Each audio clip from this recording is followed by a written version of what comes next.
Kumusta mga katropa?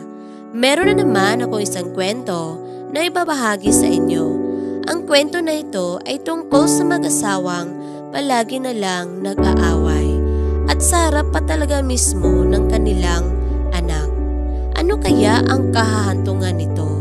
Mga katropa, samahan niyo akong panoorin ito. Puro kapasarap sa buhay. Lumayas ka na rito. Mas wala kang kwentang asawa. Hindi ka na nga masarap magluto. Bungangera ka pa. Nag-aaway na naman ang mama at papa ni Sharina. Lagi silang nagbabangayan na para bang aso at pusa. Kinuha ni Sharina ang kanyang paboritong teddy bear at niyakap ito ng mahigpit. Nag-iisang anak lamang si Sharina. Kaya wala siyang makausap sa kanilang bahay, kundi ang kanyang mga laruan. Malungkot na malungkot siya dahil minsan na nga lang magkita ang kanyang mama at papa, mag-aaway pa. Mga pag-aaway na paulit-ulit na lamang at tela ba walang katapusan. Sino ba kasi ang pinupuntahan mo sa mga barkada mo? Imbis na narito ka sa bahay para bantayan si Sharina. Ganyan ka pa? Siguro may ibang babae ka, no? Sumbat ng mama ni Sharina. Iyan ang hirap sa iyo. Ako na naman ang may kasalanan. Ako na naman ang pinaghinalaan mo. O paano kung sabihin ko sa iyo mayroon? Anong gagawin mo, aber? Isang matunog na sampal ang kumawala sa pisngi ng papa ni Sharina. Nagulat din si Sharina sa ginawa ng kanyang mama. Hindi ka na nahiya? Nasa harapan ka ng anak mo, tapos ganyan ang sasabihin mo? Hindi na napigilan ng kanyang mama ang pagluha. Ayusin mo kasi ang ugali mo para maging maayos ang pamilyang ito. Galit na umalis ang kanyang papa. Nilapitan naman siya ng kanyang mama at niyakap siya. Pagpasensyahan mo na ang papa mo, anak. Pagpasensyahan mo na siya. Panghingi nang paumanhin ng kanyang mama.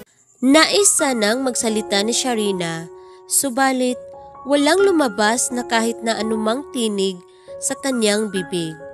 Pinilit niyang ibuka ang kanyang mga labi at pwersahin ang kanyang lalamunan upang maglabas ng tunog.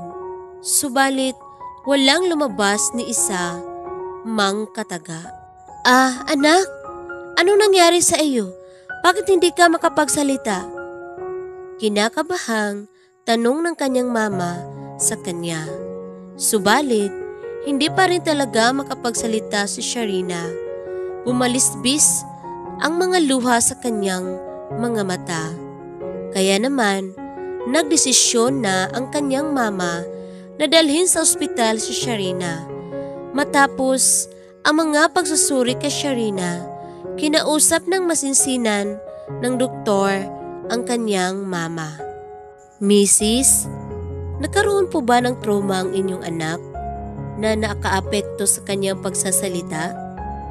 Mayroon po ba siyang mga karanasan na sa palagay ninyo ay naging traumatic para sa kanya? Tanong ng doktor. Naku, Dok, wala naman po kaming masamang ginagawa sa anak namin.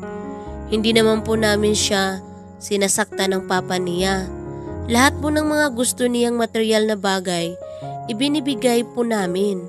Paliwanag naman ito. Pero, baka po may nakikita siyang iba na ikinakatroma niya. Napipilan naman si Cheryl, ang mama ni Sharina. Madalas po kasi kaming mag-away ng mister ko. Minsan po, sa harapan niya. Kanina po, nasampal ko po ang mister ko dahil may napagtalunan kami at nakita po niya pag-amin ni Cheryl. Marahil, iyon po ang naging dahilan kung bakit nakaranas ngayon ng trauma ang bata. Lalo na po kung wala siyang mapagsabihang iba sa kanyang pinagdaraanan.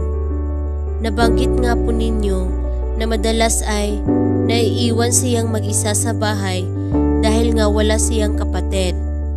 Kaya ang nararapat pong gawin Iwasan na po ninyong mag-asawa ang pag-aaway sa harapan niya para maibalik po natin ang kanyang pagsasalita. At ganoon na nga ang ginawa ni Cheryl. Pag-uwi sa bahay, masinsina niyang kinausap ang mister na si Joselito. Iditinali niya rito ang mga sinabi ng doktor sa kanya hinggil sa kondisyon ng kanilang anak na si Sharina. Kailangan nga siguro nating bawasan ang mga away natin. Hindi natin napapansin na ang naaapektuhan ay ang anak natin. Kawawa naman si Sharina. Nasabi na lamang ni Joselito.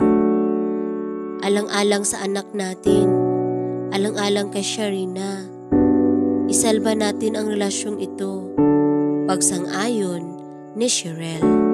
Simula noon ay hindi na nag-away ang mag-asawa at inilaan ang kanilang mga oras at panahon sa pag-alaga kay Sharina na ilang buwan na lamang ay magkakaroon na rin ng nakababatang kapatid, si Sharina. Hanggang dito na lamang mga katropa. Sana ay nagustuhan nyo ang kwento na ito at meron kayong natutunan na aral. Mga katropa, kapag po tayo ay nag-aaway, huwag po natin ipakita sa mga anak natin para hindi sila maapektuhan. At maging responsable po tayong mga magulang. Mga katropa, huwag niyo pong kalimutan na i-like at mag-subscribe sa aking munting channel. Hanggang dito na lamang mga katropa. Hanggang sa muli, thank you and God bless.